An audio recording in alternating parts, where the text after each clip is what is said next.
Pat Ford, please.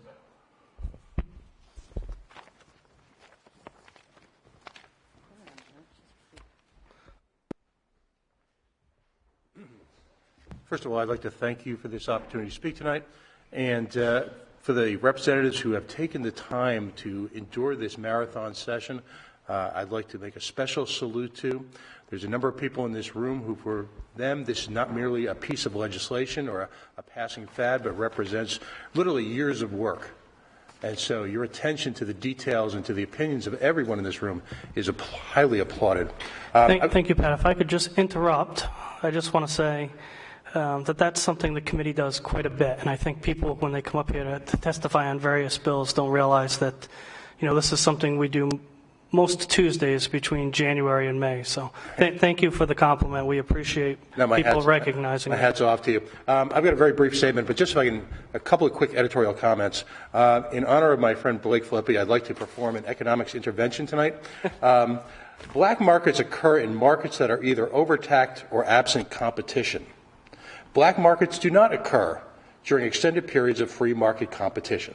They simply cease to exist for one simple behavioral rule. People are cheap. They will always buy quality product at less price when the opportunity is afforded to them, particularly in this case where we would provide them with a safe, regulated, analyzed, and clearly labeled product. With regard to Representative Almeida's concerns early on, possession of a plant, particularly legal, should never, ever be a precipitative factor in the arrest or detention of an individual here in the United States of America. Regarding databases of plants, it is simply none of the state's business who is growing a legal product. Simply none. With regard to the representative from the Attorney General's office, their concern regarding public referendums very early this evening, I will always respect the wisdom of the people on a legal issue over the opinion of a politically motivated Attorney General's office. With regard to study commissions, finally, I think we're all familiar with a few years ago, former Representative Jan Malik performed an extensive analysis of our tax system here. And after over a year of nights like tonight, people doing yeoman's work with research and analysis and discussion and debate and conversation, came up with the conclusion that there were no changes necessary to the Rhode Island tax system. And anyone with a passing familiarity with our fine tax system here understands that that is nuts. So continued debate of an issue that has been subject to analysis at a very high level, as Representative Villela mentioned, is just prolonging the inevitable. My name is Pat Ford, and I am chairman of the Rhode Island Libertarian Party, Rhode Island's fastest growing political party. Haven't heard of us? You will. In November's presidential election, nearly 15,000 Rhode Islanders voted for our presidential candidate, Gary Johnson. The Libertarian Party is the party of principle. Freedom is our birthright. We voluntarily consent to be governed, consent, I might add, that we reserve the right to withhold. As such, we respect the right of the individual to choose whom they love, where or whether to pray, or in tonight's case, what to ingest in their own body. Throughout the evening, I've listened to impassioned pleas by our leaders, electives, or in many cases self-appointed, to protect ourselves, well, from ourselves.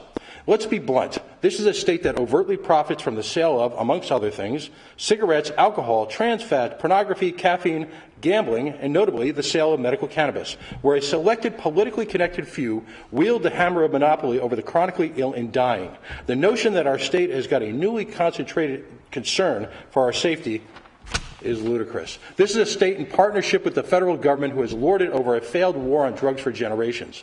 My message to the Attorney General and the Rhode Island law enforcement community: your efforts at interdiction have been an abject failure. We've heard tonight of several tragedies, and I have 2 daughters in college. Any sentient, caring human being who hears of these tragedies feels their stomach and their heart wrench. But the efforts at interdiction have been an abject failure. And instead, your efforts have accomplished the following. From stop and frisk in New York City to our very own jump out boys here in Little Rhodey, drug interdiction efforts aimed largely at people of color have exacerbated a growing racial divide in America. The Fourth Amendment was put in place by our founders precisely to limit the power of government to engage in discriminatory search and seizure. Successive administrations by both major parties have violated that mandate. To my earlier comments, As in any effort at prohibition, black markets have been created, distributing to the public product that is dangerous, doctored, and overpriced, and resulted in exposing the population to a criminal element all too willing to upsell synthetic products that have caused a wave of deaths.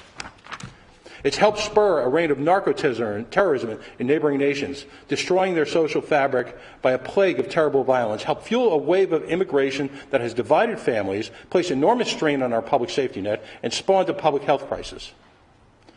We've seen in many of our major cities a level of militarism in our police departments that has created an inevitable strain and a division between the body politic and those that would keep us safe. To those who claim to worry about the children, let's be clear. Any child in any neighborhood, in any town or city or village in Rhode Island has easy access to cannabis. And the current legislation does absolutely nothing to encourage their use of any controlled substances.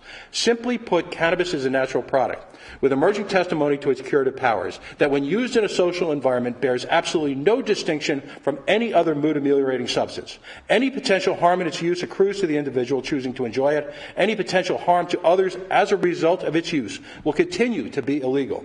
No free man or woman should ever be punished in a punitive manner for a personal decision to enjoy a simple plant. Legalize cannabis, please. It's time. Thank you. Thank you. Any questions for Mr. Ford? Thank you, Pat.